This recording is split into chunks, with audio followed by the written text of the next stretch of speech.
Somebody from the UN Food and Agriculture Organization sent me this report. This came out in 2013. Nobody ever reads these things. But he said, this is important. You have to read this. So I read it and ended up writing an article about it. It was published in May of 2016. UN, let them eat bugs. Kind of the Marie Antoinette. I don't know that she really said that. A lot of people say she didn't. But the report was about how they're going to make us eat bugs. How meat and chicken and traditional agriculture were not sustainable. And the food of the future was going to have to be creepy crawlers. And they actually have a big section in the report about, those Westerners, they're pretty picky with their food. They're not really going to want to eat bugs. We're going to have a major propaganda campaign. We'll use state-funded media, and we'll use government indoctrination centers masquerading as schools to get them used to the idea of eating bugs. And so I reported all this over 10 years ago. And then along comes Joe Biden. With regard to food shortages, yes, we did talk about food shortages. And it's going to be real. It's going to be real, right? So, a lot of people think, I'm not going to eat bugs. That's crazy, right? And Klaus Schwab and the World Economic Forum in their little video, they said by 2030, you're going to have to eat a lot less meat to save the planet. So how are they going to get people to eat bugs? Well, a combination of propaganda, indoctrinating children, and making you very, very hungry. And what you'll find as you look at these policies is every single one of the national and state and local policies traces directly back to various UN and World Economic Forum programs like Agenda 2030. Agenda 2030 was signed by every national government in the world in 2015. On behalf of the United States, Barack Obama called it an executive agreement.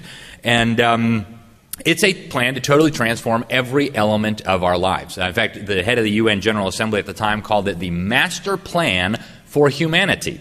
And if you read the preface, it says over and over again, no one will be left behind. And so a big part of this, as you read it, and I tie all the points back to that, is you got to transform agriculture, you got to transform the food supply, you got to transform every element of life.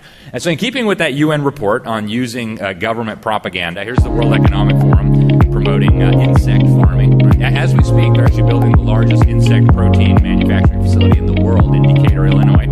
So the World Economic Forum thinks you need to eat the bugs. And here is the government-funded propaganda outlet known as PBS. The future of food is being revolutionized by science, as new research helps bring unexpected ingredients to the table. Kind of tastes like shrimp. They have this seafood quality to them. It reminds you of like a Frito or a chip. Yes, just a Frito or a chip, okay? So it's crazy talk, right? And so this actually comes from my home state of Florida. Everybody thinks our government schools in Florida are great. They're not. But this was sent to me by the parent of a concerned fifth grader.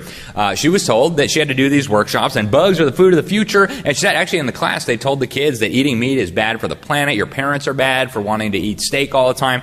They say, here's the list of how much CO2 emissions, right? Crickets. You get 47.47 kilos of crickets per ounces of CO2, whatever. And you see that apparently bugs are really, really sustainable. The government knows quite a bit about eating bugs. Turns out it's very, very unhealthy. I pulled these right out of the National Library of Medicine 2017 study funded by the government. Said that the chitin in bugs, the exoskeletons, will provoke human innate immunity to generate a deluge of inflammatory cytokines which injure organs and, in persistent situations, lead to death, multiple sclerosis, systemic lupus, and cancer. Sign me up, right? So the goal, folks, is not to save the planet. It's not to save the climate. Like the revolutionaries used to say back in the 60s, the Students for a Democratic Society, the issue is never the issue. It's not about global warming. It's not about sustainable development. It's about enslaving humanity. They want to wipe out small, medium-sized producers, centralize food control in the hands of mega corporations in bed with the mega governments. They want to move the population into the mega cities and ultimately bring about this great reset in what they call the New World Order. And I'm out of time, but I'll leave you with Klaus Dr. Kissinger, our satellite time is running out. What wonderful opportunity to conclude our week here with such concrete proposals and ideas of how we can really create, I would say, a new world order. A world order where everyone shall eat